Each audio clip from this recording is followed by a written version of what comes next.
Hello అండి, నమస్తే. Welcome to కల్పన వంటశాల. ఈరోజు మన వంటశాలలో అన్నంలోకి, సంగట్లోకి, బ్రేక్ఫాస్ట్లోకి చక్కని కాంబినేషన్ పల్లీలు టమాటోతో మంచి పచ్చడి తయారు చేసుకుందామండి. చాలా చాలా బాగుంటుంది. దీనికి మనం 1 కప్పు పల్లీలు తీసుకోవాలి. ఇందులోకి 3 టమాటోలు తీసుకోవాలి. పెద్ద ఉల్లిపాయ ఒకటి తీసుకొని ఈ విధంగా కొంచెం పెద్ద ముక్కలుగా కట్ చేసి పెట్టుకోవాలి. కారానికి సరిపడా చిన్నవైతే 20, పెద్దవైతే 15 వరకు పచ్చిమిరపకాయలు తీసుకోవాలి. 1/2 టీ స్పూన్ జీలకర్ర, రుచికి సరిపడా ఉప్పు, చిన్న నిమ్మకాయ సైజ్ అంతా చింతపండు. ఇప్పుడు తయారీ విధానం చూద్దామండి. ముందుగా మనం తీసుకున్న చింతపండుని కొద్దిగా నీళ్ళల్లో నానబెట్టి పెట్టేసుకొని స్టవ్ వెలిగించుకొని కడాయి పెట్టేసుకుందాము. కొద్దిగా నూనె వేసుకుందాము. 2 టీ స్పూన్లు అయితే సరిపోతుంది. నూనె కాగిన తర్వాత మొదట మనం పల్లీలు వేయించుకుందాము.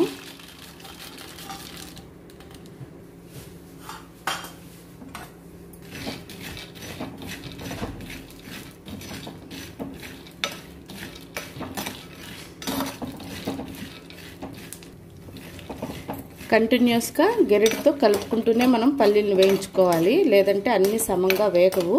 కొన్ని ఎక్కువ వేగిపోతాయి, కొన్ని తక్కువ వేగిపోతాయి. అలా కాకుండా మీడియం ఫ్లేమ్లో మంటను పెట్టుకొని గెరిటితో కలుపుకుంటూ అన్నీ సమంగా వేయించుకోవాలి. కమ్మని వాసన వచ్చేంత వరకు, మంచి కలర్ వచ్చేంత వరకు వేయించుకుంటే సరిపోతుంది. చూసారు కదండి, పల్లీలు ఎంత చక్కగా వేగిపోయినాయో. అలాగే కమ్మని వాసన వస్తుంది. ఈ టైంలో మనం పల్లీని తీసి నూనెలో నుండి సపరేట్ చేసి వేరే గిన్నెలో వేసేసుకోవాలి. పులిహోరకి ఎలా అయితే వేయించుకుంటామో పల్లీలు అలా వేయించుకోవాలండి. మనకు వేయించేదాన్ని బట్టే పచ్చడి మంచి రుచి వస్తుంది.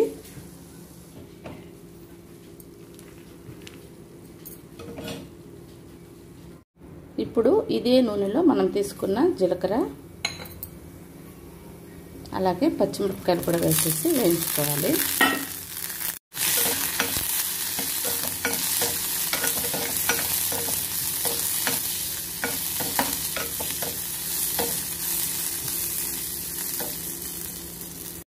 అంతే అండి. పచ్చిమిరపకాయలను కూడా ఇలా వేయించేసుకొని వీటిని కూడా పక్కన ప్లేట్లో తీసుకొని చల్లార్చుకోవాలి.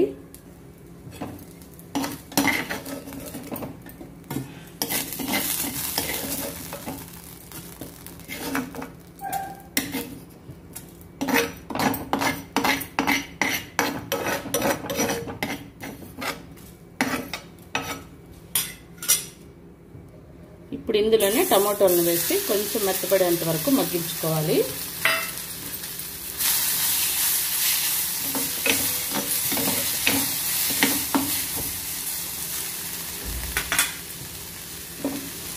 మనం కట్ చేసి పెట్టుకున్నాం కదా 1 ఉల్లిపాయ, అందులో సగం ఉల్లిపాయలు ఈ టైంలోనే ఇందులో వేసేసుకోవాలి.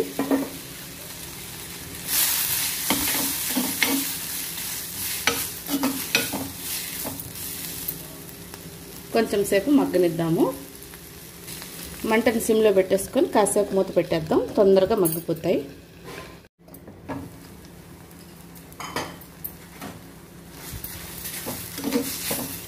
టమాటోలు మగ్గిపోయినాయి. స్టవ్ ఆఫ్ చేసేసుకొని మనం నానబెట్టుకున్న చింతపండుని నీళ్ళలో నుండి మాత్రం తీసేసి మధ్యలో పెట్టేసి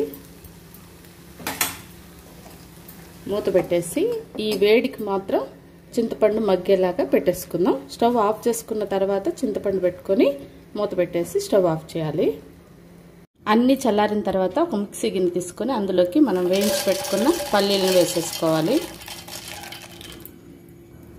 అలాగే చల్లారిన పచ్చిమిరపకాయలు, జీలకర్ర కూడా వేసేసుకోవాలి.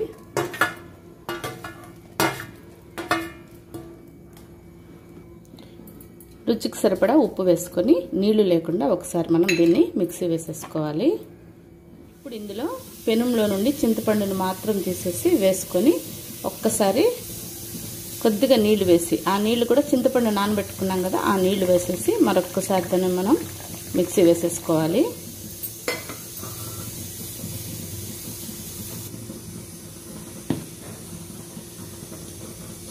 ఇలా పచ్చడి కొంచెం గట్టిగా రుబ్బుకోవాలి. తర్వాత మనం ఇందులో మగ్గించుకున్న టమాటో ఉల్లిపాయలు ఉన్నాయి కదా, అవి వేసేసుకోవాలి.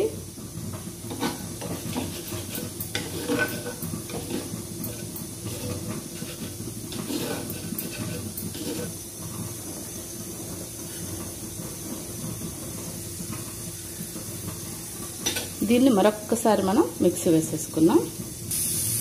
చూసారు కదండి, టమోటోలు అన్నీ వేసుకుంటే కూడా మనకి పచ్చడి ఈ విధంగా ఎక్కువ మెదిగిపోకుండా కొంచెం అన్నంలోకి కాబట్టి మరీ మెత్తగా అయిపోతే బాగుండదు. ఈ విధంగా మనం పచ్చడి రుబ్బుకోవాలి.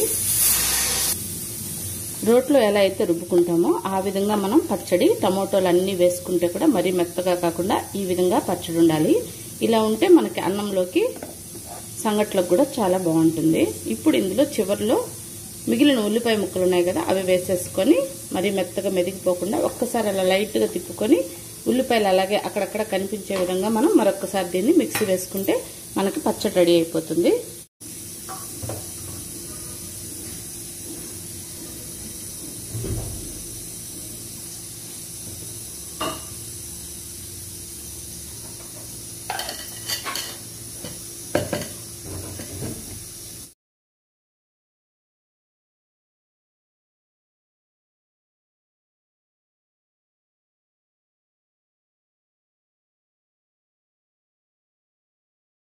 చివరిలో మిక్సీ గిన్నెలో కొద్దిగా నీళ్లు వేసేసి కలిపేసి అవి కూడా పచ్చళ్ళలో వేసేసుకోవాలి. మనకు కావాల్సిన చిక్కదనాన్ని బట్టి ఈ నీళ్ళు అనేది కలుపుకోవాలి.